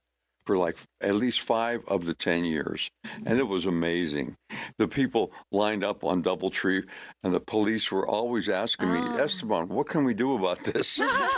Nothing. You're like, I'm just really good. So we had that's coming up on Friday at 7:00. We have someone asking in the chat, was that a flamenco? Yes. I don't style guitar that you're playing? Yes, it is. It's a flamenco guitar. Wow. It's a special guitar originally made in 1820 by Antonio Torres, and you put cypress wood on it and it becomes electrical flamenco percussive.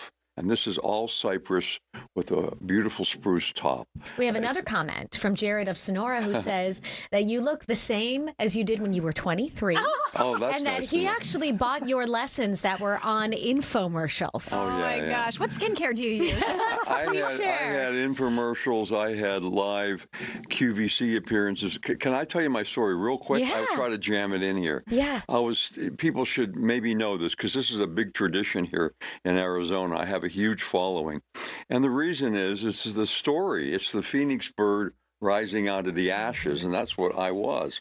I got hit by a drunk driver just after I returned from Spain, and it was 1980. I got a drunk driver hit me going the wrong way in a one-way street, T-boned me at 12:30 at night, and I was just about to give my first big concert in New York after I had studied in Spain, and I ended up in the hospital. Wow. And I had a curveball, and I couldn't move my arm or feel my arm for 10 years. Which you need to play the guitar. I needed to play the guitar, and I got blinded in my left eye. So I had a bad crash. This guy was drunk.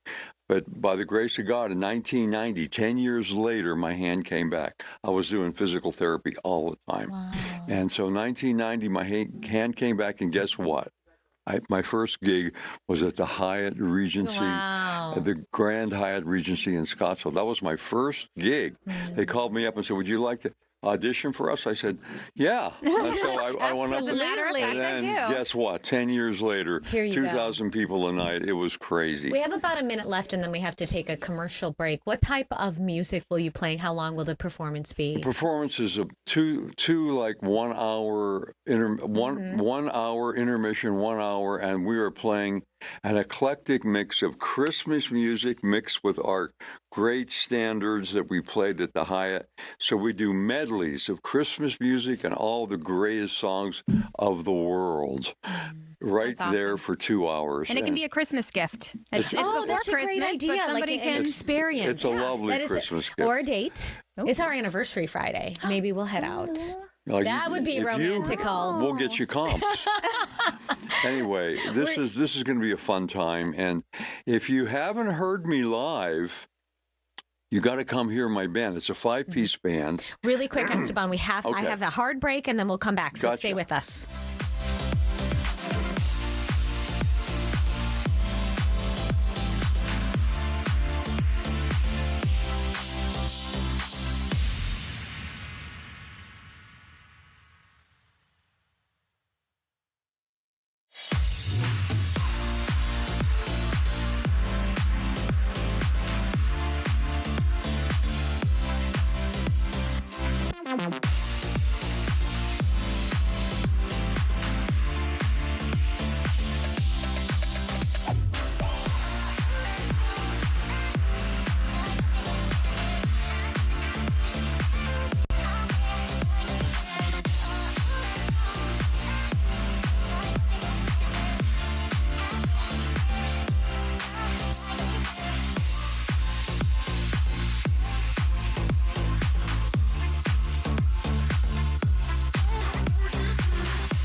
Okay, welcome back, everyone. Very special treat.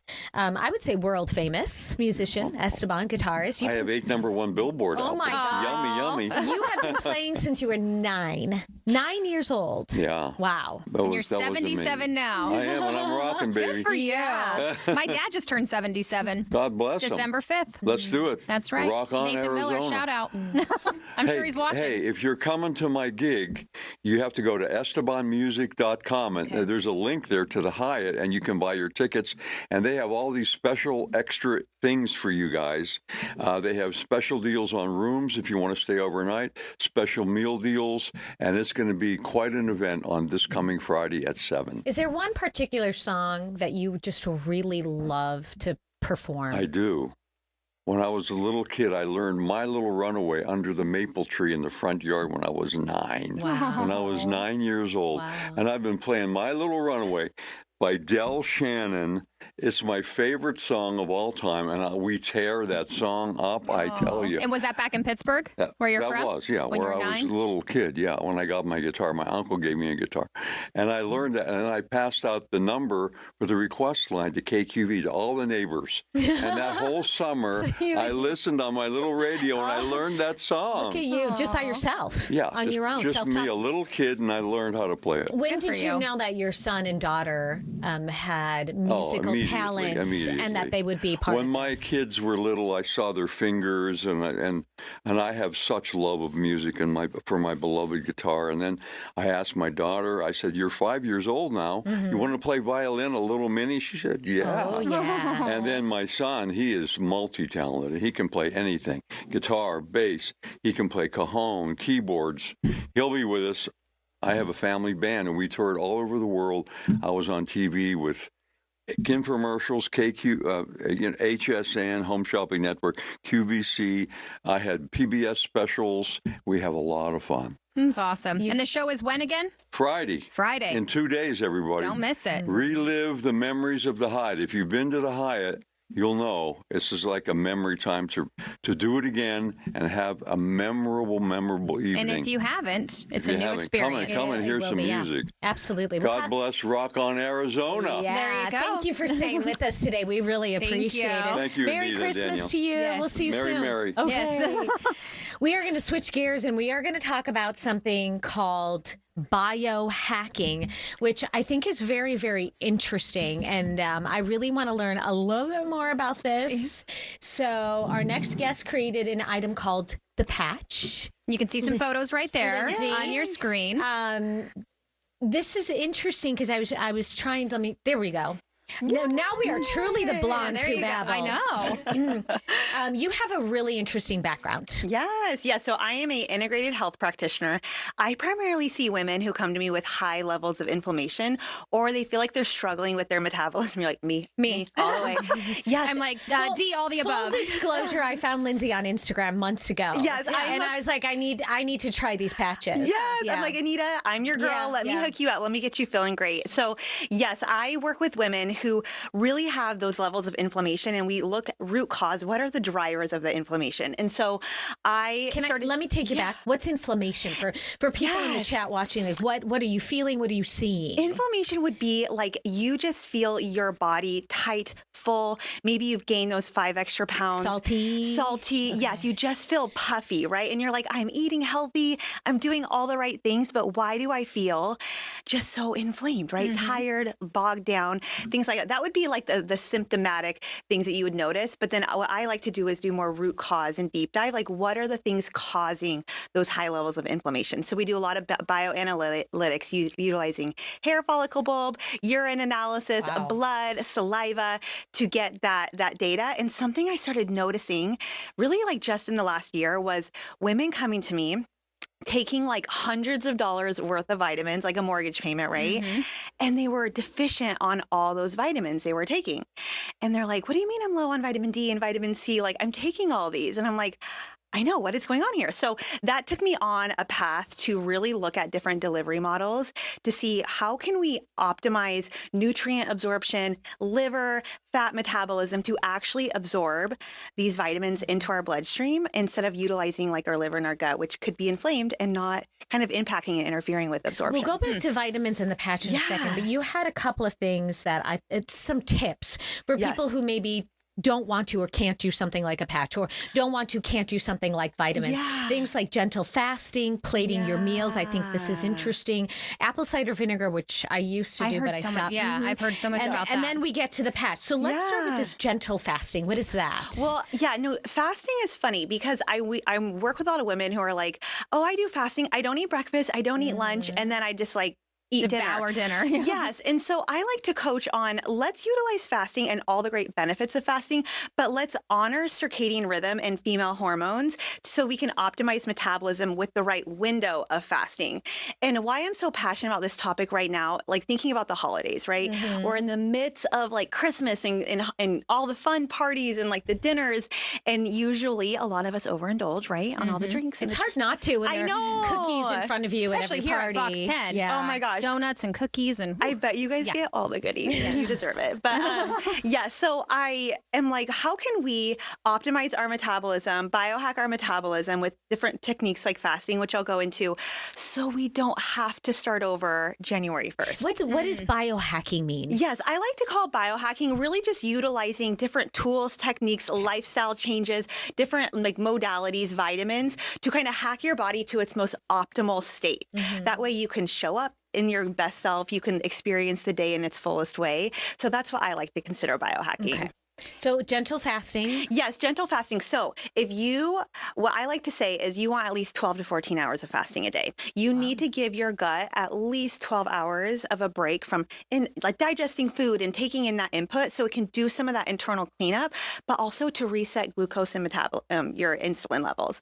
So 12 to 14 hours. So let's say you're at a holiday party and you're enjoying yourself and you get done eating around 8. Let's wait until 8, maybe even 10 a.m. before we eat again. So sleeping counts. Yes. Okay. Yeah, we you don't want have sleep. you're not necessarily fasting throughout the day that often. Yes, no. So just really throughout the night, and then you want to give at least 12 to 14 hours. So that's number one. And this is all rooted in like really regulating the blood sugar and detoxing so you can, support those inflammation levels, especially during the holidays. So gentle fasting is number one. You talked about apple cider vinegar. The reason why I talk about this one is really going back to, again, inflammation. What are the drivers of inflammation? A lot of it is blood sugar and glucose. And that doesn't mean you're like eating all the candy in the world or all the sugar. It just means your glucose might be elevated from stress, lifestyle, diet, not fasting, things like that. So apple cider vinegar is incredible. There's so many great studies showing that it actually reduces glucose uptake by up to like 30%. And all you have to do is like drink some of it right before you eat or like in the middle of the day. So even once a day. So I used to do a shot when I would wake up in the morning, a tablespoon of apple cider vinegar. I would do a little tincture of cayenne, dandelion, and turmeric. Yes. And I got away from it just, really out of pure laziness. The apple cider vinegar is acidic. Can that hurt your stomach? So you want to dilute it. Yes. Okay. So you need a little bit of water. I love your recipe. I even have done like cinnamon with a little salt. Okay. Make it a little bit like sweeter. The salt is good for you too. Yes, especially like maybe put in like a little hot or warm water and drink it that way. Yes, and you can do it right before a meal. Again, the goal is to cleanse your blood of the vinegar. The vinegar is so amazing for blood. And then also it helps again with that glucose increase while you eat. And why this is important, again, going back to inflammation. Inflammation, that tightness in your skin, that feeling puffy, those extra 5 pounds when you're like, I'm eating healthy, I'm doing all the things. If we can regulate blood sugar, which apple cider vinegar can be a tool for you for that, even during the holidays, it helps compound it over time. Like you'll notice a difference. I'm going back to it. Do it. And it has great digestive enzymes. I think this is really interesting. Plate your meals to support your metabolism. Yes. Okay. This is so funny. So when I was studying female hormones, we learned a lot about blood sugar. And I was like, oh, I don't have diabetes. That part, we're going to skip over learning that one. But funny enough, actually, blood sugar is a cornerstone of your metabolism, of your hormones, of inflammation as well, all these different important enzymatic processes in our body. And so a really simple way to attack blood sugar that almost seems too easy, but if you bear with me and like do it for 10 days and report back, you'll notice a change. I'm taking notes. Is how you plate your meal. So when you are out and about, you're going to dinner, you're at home, you're going to have a snack, always, always, always lead with protein, fiber, and fat. So that's going to be like your 3 magical concoction before you have the carbs, before you have the starches, before you have the glass of wine, before you have the sweets and the treats this holiday season. If you're going to dinner and you're like, I want to still take care of myself, but I don't want to obsess and I want to enjoy, do the protein, the fiber, and the healthy fat, and then have your drink, and then have your dessert, and then you'll have your, chips, salsa, So whatever. quite literally eat the protein on your plate first. Don't take a bite of the protein and a bite of the fiber and a bite of the fat. Yeah, you don't. It doesn't have to be perfect, but Okay. like just lead with those items first. Okay. And then if you're gonna be at a party and enjoying all the other things, do the protein, the fat, and the fiber first, because what will happen is it's going to keep your glucose in a balanced state, which will help you stay in more of a fat burn, help your metabolism. Versus if you were to go to a restaurant and they give you the bread and like the chips and the salsa first, which you fill up on and then don't even end up eating your dinner. I don't eat the protein. Mexican restaurants get me every time. I know. But when you do that, what happens is your glucose spikes, your cortisol spikes, and then you wake up the next day and you're like, why am I so puffy? Like, why don't I feel great? And just simple tweaks like this. I'm serious. Over time, you will notice body comp changes, energy changes, hormone changes. Like the cornerstone of vitality truly is blood sugar, and that's a simple trick. You need a cortisol patch. And that's a topic for a different day. Yeah, and a metabolism patch. That's the one I'm wearing right now. Okay. And so these go through your skin. That's where you get the Okay. So transdermal. I actually brought you girls one. You want to check it out? Yeah. Let's see here. What is this? Okay, you have the one that I'm wearing. So this is the metabolism patch. Okay. So another great tool to have for the holidays that we keep talking about is metabolism glucose. On that patch, you can open it up. These are transdermal, so they go right into the bloodstream. Like a nicotine patch? Just like a nicotine Same thing. patch. Okay. Yep. And which are proven to work. Yes, same thing. And think of like estrogen cream, progesterone cream, right? We utilize that same transdermal delivery, but we're doing it with vitamins to basically bypass gut and liver so you can absorb more of it. This one is so fun, great for the holidays because it has berberine, which is so huge for blood sugar, right? And talking about metabolism, blood sugar, all that good stuff. So we got the berberine in there. It also has some glutamine, which heals your gut lining. That's where your GLP receptors. Oh, are we commercial? No. Like every commercial. No, you've got less than a minute though. Okay. So if you want to tell people how to reach out to you, maybe get some information. And how long do you keep this on for? It's an 8 to 12 hour patch. Yes. Okay. And in the season of gifting and giving, we wanted to spoil this community. So if you find us on Instagram, the.patch method or Lindsey Burwell Wellness, and just type in Fox 10, you will get $15 off any of the patch kits. Thank you. Yes. Love so that. metabolism, detox, all the fun ones. Okay, Put this thing on. fantastic. I'd have to get undressed right here if I put it on right now. You can wear it on your arm. I wear it on the inside of my wrist sometimes too. I'll change it around because that way your body's not. Yeah. It keeps it changed. Thank you. I think it's just really interesting information that the things that you can do with They science. use it for other things. Yeah. So And just like simple why would you tricks for not the use it holidays, for which we this? all need because we don't want to start over January 1st and all the pressure and all the, Hard out. Thank you. Yeah. Thank you. Hard out. We're done. Sorry, we have to.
Good morning, everyone. Thanks for hanging with us here on Fox 10 Talks.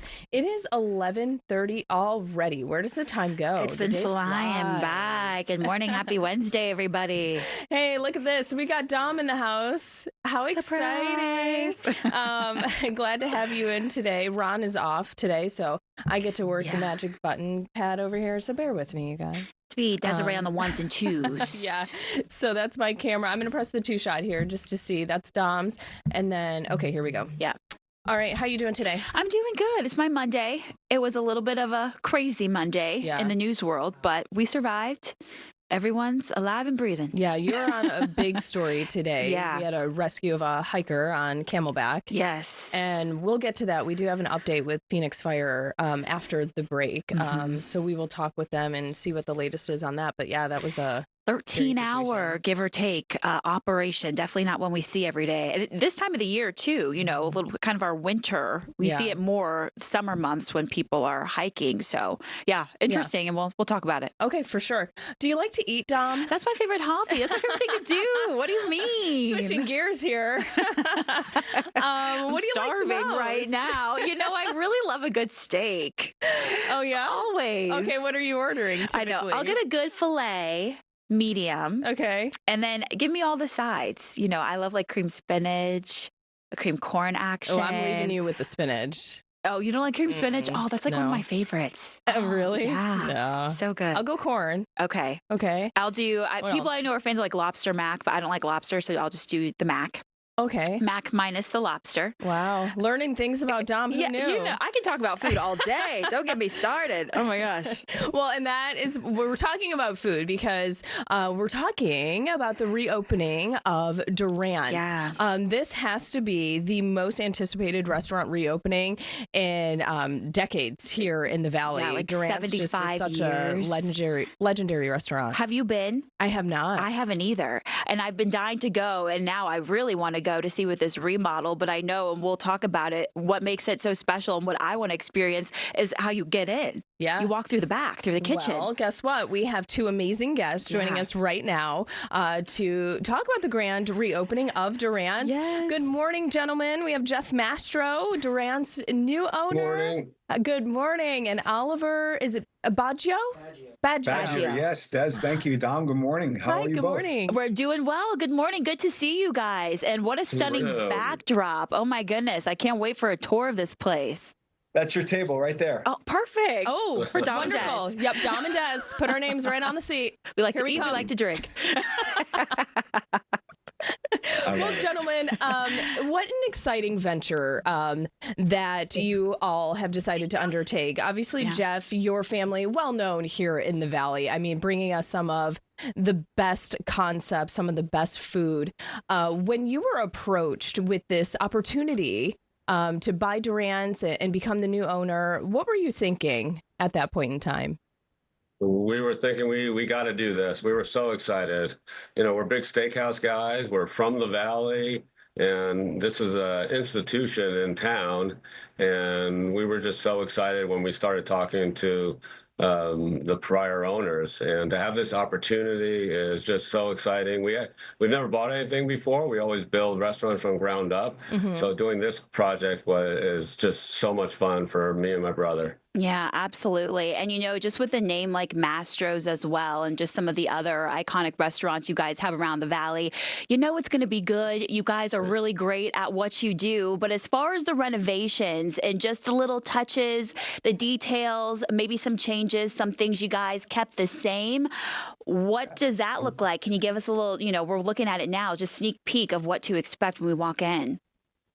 Well, you know, as you can see, ladies, it is the classic Durant Steakhouse. It was a restoration, not really a remodel. You know, to bring back the elegance, the legacy of this brand that's so special to Phoenix and to Arizona.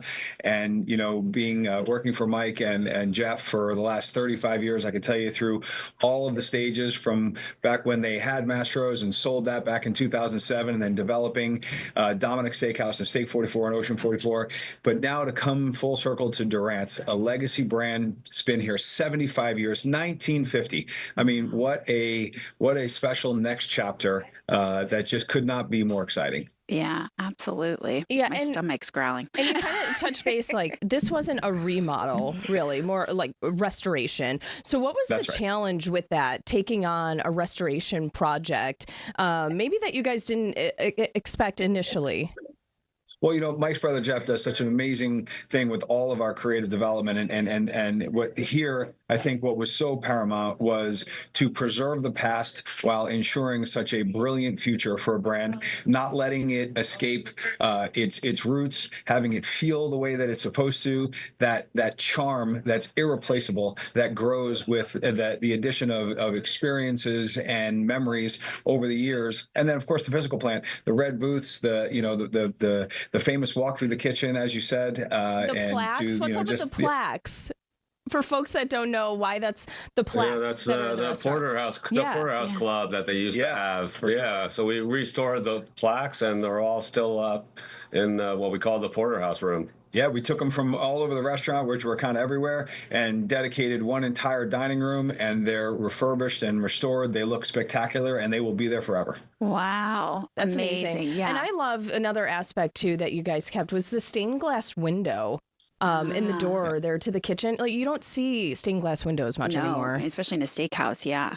No, for sure. Yeah, we actually, Mike decided to move that inside so that when you walk right in the front door, you see it right away. But it protected it. It's very old, and it was something that we wanted to ensure made it for forever, for the next 75 years. Great. And gentlemen, we have a live audience that watches live here. So we're getting some comments in the chat, and folks are really excited about this. But we have a question from Melinda. She wants to know, what's the best steak to cook indoors that's easy and always comes out edible? We need one of your chefs to walk us through that. Well, I think the best thing for her to make is a reservation here at Durant. There you go. Love it. Good answer. He's and that's a a perfect way to put a bow on it, because you guys officially open your doors when? On the 17th of December, next week. We're very excited. Yeah. Reservations are filling up. We do about 30 days in advance rolling reservations, and the reception, ladies, has been so warm and welcoming, and people are coming back to Durant's, and we're thrilled to welcome them. Oh my gosh! Okay, and Jeff, I have to mention. Are you going to mention it? Yeah, okay. Because I was going to mention reading it. your I wasn't going to let him go. Are we mind reading? Yeah, go ahead. My favorite dessert, my family's favorite dessert of all time, is that butter cake from Mastro's. Is that going to be on the menu at Durant's? Yeah, or is that Mastro's that's our old brand that we sold a long time ago, but we have that's at our other places, Steak 44, Ocean 44, Dominique Steakhouse, and we have some other tremendous desserts here, including this legendary strawberry shortcake you got to try. Ooh. And there's a roasted cinnamon pear crumble that is just amazing. Oh my I didn't even know I liked pears. How about that, Dom? Right. Wow. All right. Speaking my language, fellas. Okay, and we have just like a minute left. So, okay, your favorite side. I did. Oh yeah. Take a look at the menu. You've got the creme brulee corn on the menu at Durant's. You'd like that. We heard you talking about that earlier. Corn's amazing. There's a spinach dip as an appetizer that was very famous here at Durant's that we kept. You'll love that. And then there is a side that's not on the menu. Des, you're going to hear this. It is a mac, but instead of lobster, it is king crab and rock shrimp, mac and cheese. Yes. So you get everything you love, and you don't even have to leave the lobster off because there isn't any. Oh, beautiful. Oh, and we're just so excited to have this Valley staple back. Even to see that neon sign lit up again, it's going to bring back so many memories for folks. Lots of folks excited. Are you still taking reservations for the month of December, or are you guys booked already? I think there's a few left, not many, but there are a few reservations left. Yes, for sure. So let's make sure to grab one. Okay, best way for folks to do that, call or do it online? Yeah, either way, whichever you like. Okay. The girls are here answering the phone from 10 o'clock on every day. And of course, at durantsteakhouse.com, you can do the same. Perfect. We'll be in that booth right there in the back. Yeah, gentlemen, thank you. Right there in the back. Here we come. Right there. Thank you. Thank you guys Thank you guys. Much. Congrats. I don't know who's going to host the rest of the show. We're just going to dip out in the break here. Dave, I know. They can open up early for us. Dave, come on. Come on, Dave. So we do have a mystery cam today. Let's head to that and take a look. Ooh. Oh, this one's different. Brown. Yeah, very brown. I was gonna say almost orange. Yeah, I Orangey need brown. some water. This has to be somewhere in the Midwest. So this is our mystery cam for today, and we want to get you guys guessing even before we head off to the break here in a couple minutes, because after the break we're going to do an update on the hiker that was rescued this morning off of Camelback. Yeah, Dom, you. I'm going to say I get your guesses know. going here. I'll put Indiana somewhere. Indiana, my home state. That's kind of what it looks like. Okay. Yeah. I don't see anyone guessing in the chat just yet. They're still talking about Durant's. I know. It's so good. Melinda, she says she wishes there was one in Tucson. Oh. Yeah. Well, you never know. Never know. Maybe They could expand. They'll expand. You know what I thought was really interesting too, going back to Durant's, was that they are actually reopening that private dining room. It had been closed since the 70s. Wow. So it's been a really, really long time. Yeah. That folks have even, since they've seen that private dining area. But how fun, especially for the holidays when you have family, friends coming in town, and you just want to get everyone together, go out to eat, and then you can just have a little private dining room. I just like that you go through the back. I really want to see that. Yeah. You get to see the kitchen, all the action. Yeah, that'd be really It's like cool. The Bear. Have you seen The Bear? No. Oh, the Wait a cooking second. show? What's The Bear? Oh, okay. This is a whole other conversation. It's so good. It's Weigh in on the chat. Have you seen The Bear? The No. Bear on Hulu. Okay. No, I'll have to add it to Relate the to list. the game. Yeah, it's really good. No, I'm into. I got a couple shows right now that I'm finishing that I got to get into. Okay. I'll add that one. Yeah. So, all right, we are getting a couple more guesses. Charles David thinks our mystery camp today might be Kansas. Kansas. Melinda guessing Brown, Arizona. Yeah. Love that. And B. Miguel, New Mexico. New Mexico, Oklahoma. All right. And another New Mexico. All right, you know what? I'm going to go with New Mexico since we have a couple of those. Okay. In the chat. I'll stick And with then- my Midwest. You sure? Yeah. Going once? Going twice. Going twice? I'm firm. All right. Sold. Okay, Dave is running over with All the right. reveal. Yeah, And the let's do it before break. Hang on. Let me pull your camera up. Sorry. There you go. All right, go ahead. Drum roll. Oh, Drum roll. Warner Robins, Georgia. Oh. Where is that? Okay. Well, that ain't Shout snowing out. in Georgia. It's It's dry in Georgia. It's dry. They need some water. Yeah, they look a little parched. Yeah. They do. All right, you guys, we're going to send you to break. Stay with us. We'll be right back.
All right. Welcome back, you guys. Thanks for hanging with us. So, yeah, that was Georgia. Just taking a look at what Melinda is saying in the chat. She's active today, Melinda. Hi, Melinda. She's so sweet. She goes, we love these two ladies together. They're awesome. Oh. I vote we keep them. Thank you. We have a good time together. I know, and we're like kind of actually really friends in real life. Kind of. Isn't that the... What is that supposed to mean? Kind of. Well, like, you know, you have your days, girl. Like, I go out on Fridays. You see the video? Yeah. You don't. I need to get around on a Friday. Lord, Trying. do you know what that would take? I know. You'd have to move like heaven and earth. Once Demi gets a little bit older, we'll be golden. I know. We'll be good. Oh, and nursing is, you know, throws a wrench in. Okay, we'll circle a lot back of like next year. individuality and plans. And Yeah. she'll be done soon. She's one. I know. January 30th. Happy birthday to Demi. I can't believe that. I feel like you just had her. It's too early. Yeah. Wow. Okay, we're getting some communication from Dave there. Yeah. Do you want to work on that? And I can talk a little bit about. So today, my big story was, if you haven't seen already, our really major headline of the morning was this rescue operation that happened at Camelback Mountain, Echo Canyon. You can see a little bit of our video here. So this was a 13, give or take, hour rescue operation. It happened at around 8:15 last night. You can see that was the male hiker who he had been stranded. He spent the night there. Just due to, since it was so dark out last night, you know, they couldn't do so much of that rescue. So they had to continue a lot of that operation this morning. This included Phoenix Fire, police, SWAT was all there. And just how windy as well with that helicopter as well. So it was interesting because he may have had a cell phone, maybe he didn't, but they actually gave him a cell phone. They used a drone to get him food, water, blankets in order to make it through the night. And then voila, there's that rescue. This was a pretty big rescue operation. I mean, Huge. several hours. So right now, just to give us an update on the situation that unfolded in the overnight into this morning, we have Phoenix Fire Captain DJ Lee. DJ, or Captain, I should say. I should call you by first name. Thanks for joining us this morning. Absolutely. Thanks for having me. So can you just give us the latest update? We saw the incredible video of the helicopter rescue, him being hoisted up to safety. What is the very latest right now in this rescue? So the latest part is we did transport him to a local hospital for further evaluation. Again, that's going to be kind of just as a precautionary measures. He was in stable condition, and we don't really have any updates beyond that. And we also have received word that we have got all of our rescue technicians that did the rescue off the mountain as well. They're all down safe as well. So that's a good thing. Yeah, because that was a major part too. You know, we see this rescue, but this was just the hiker, the personnel. I think it was about 6 of them who were up on that mountain. The helicopter actually had to go back, refuel, right, and then come back for the personnel.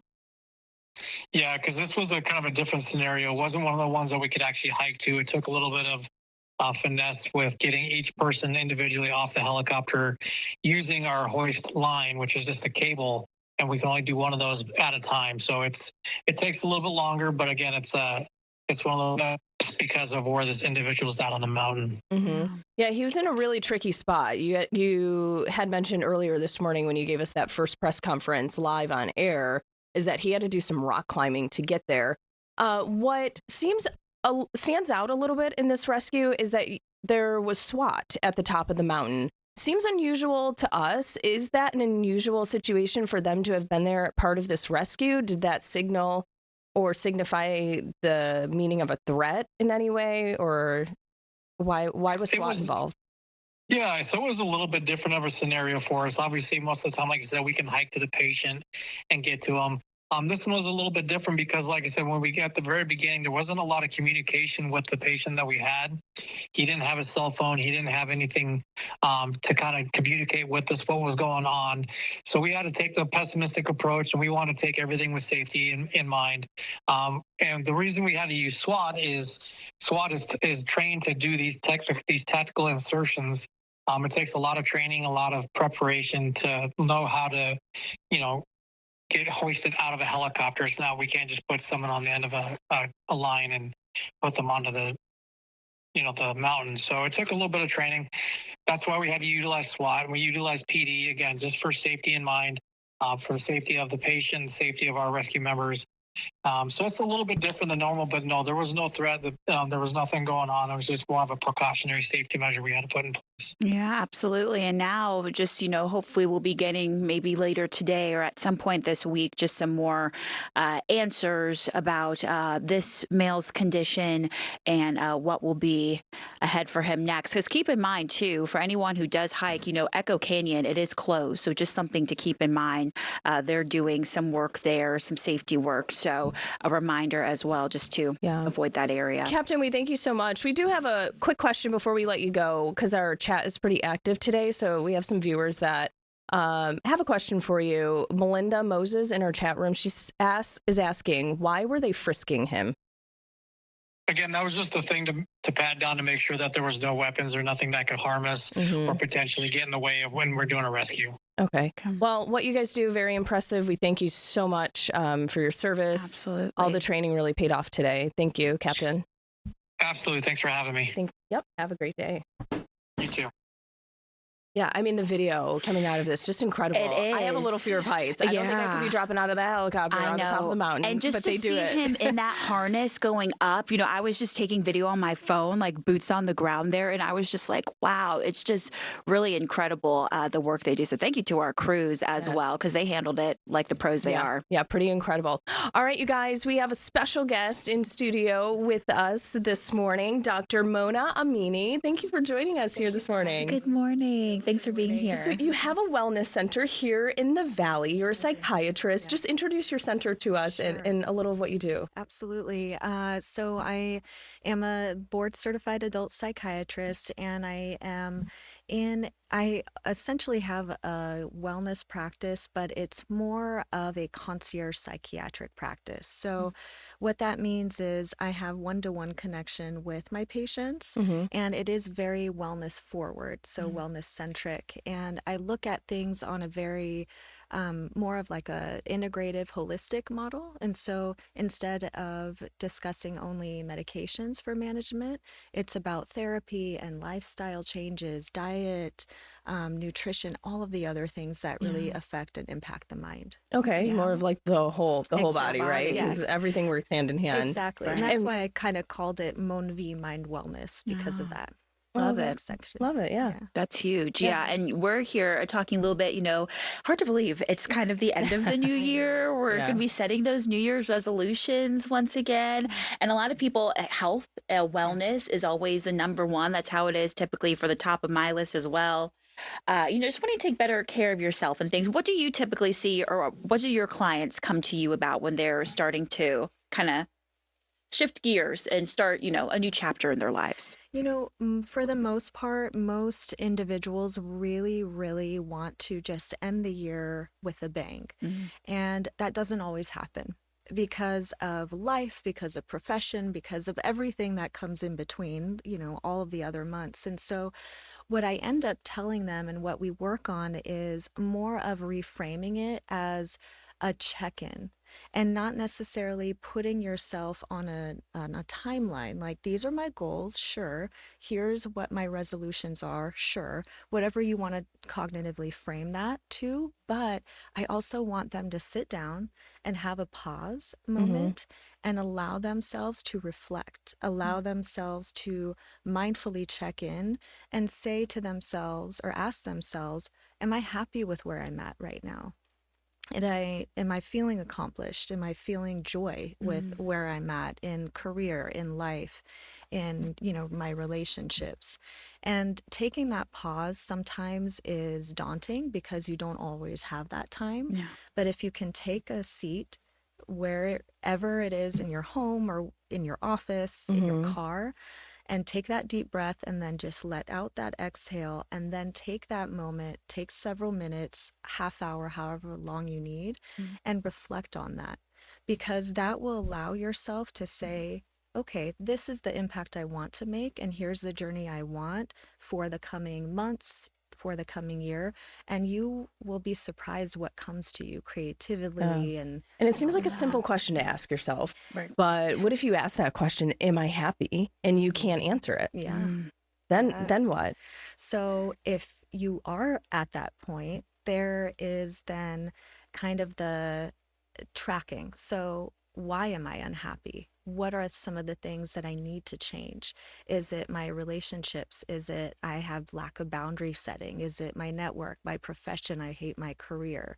And then at that point, then you start looking into, do I need professional support?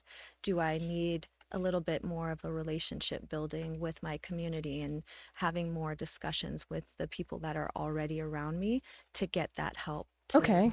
So for folks watching then, as we wind down December, here we are already like practically midway through, right? Christmas is here, then we're making New Year's resolutions. Yes. What is the perfect resolution then for us to be making as we enter 2026? My favorite resolution is to take time to pause, to find that time to pause.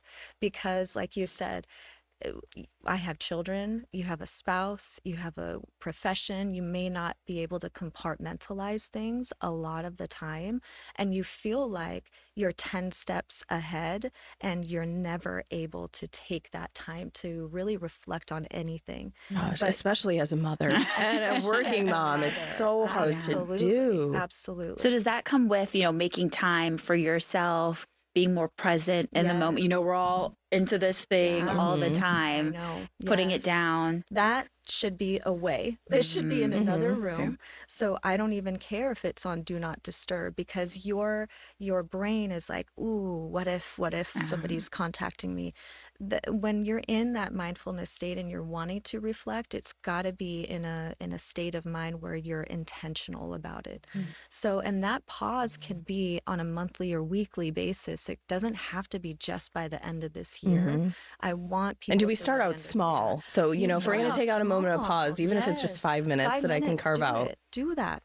And I'm, on my socials and on my content, I talk about a lot of. Yes. How can we have about 30 seconds left. Yes. How can folks follow you, connect with you if they want to further this discussion or seek help? My website is monaaminimd.com, and you'll see a lot of me and my personality on Instagram, and that's mona.amini.md. Okay. Perfect. Yes. All right. Perfect. I want to talk. You have the most soothing voice. I was just saying, I know. I'm like, yeah, you feel very, you feel at ease. very centered and calming. I need that. I feel like I'm. Oh, girl, I need that in my life. I'm 4 kids, toddlers. You have children too? 2 boys? Ooh. All right. Thanks for joining us today, you guys. Bye, guys. Bye. There's the mystery can again. Have a good day.